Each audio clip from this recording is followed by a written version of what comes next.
নমস্কাৰ দেহাকলিজাই সকলোকে স্বাগতম জনাইছোঁ। আজি মই আহিছোঁ গোলাঘাটলৈ বুলি। প্ৰথমতে যাম আমি জেঠাই আইতাৰ ঘৰ, তাৰ পাছত আমি সম্বৰ্ধনা অনুষ্ঠানলৈ বুলি যাম। বাহিৰত যিমানহে গৰম, গাড়ীৰ ভিতৰৰ পৰা ওলাই যাবলৈ মনেই নাযায়। আহি পালোহি আমি আইতাহঁতৰ ঘৰ। ইমান ধুনীয়াকৈ ফুলবিলাক সজাই থৈছে চাওকচোন। চাৰিওফালে সেউজীয়াই সেউজীয়া। আমি অহা দেখি আইতাই আকৌ কিবা কিবি বনাবলৈ লাগিলে।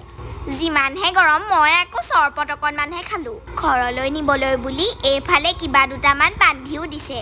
আমাৰ মায়ে আকৌ ফুল দেখিলে ৰ'বই নোৱাৰে নহয়। ঘৰলৈ নিবলৈ বুলি ফুলৰ পুলি দুটামানো বান্ধি ল'লে। চাঞ্চতে অকণমান মই চাইকেলো চলাই ল'লোঁ। তাৰ পাছত আহিলোঁ আমি সম্বৰ্ধনা অনুষ্ঠানলৈ। যিমানহে ৰ'দ দিছে, চকু মেলিবলৈ মন যোৱা নাই।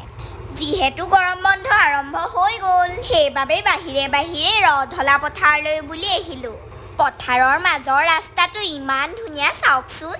চাৰিওকাষে গছেই গছ। ৰিলছ দুটামান বনালৈ এতিয়া তেনেহ'লে আমি ঘৰলৈ যাওঁগৈ। আজিলৈ তেনেহ'লে আহিছোঁ, বাই বাই।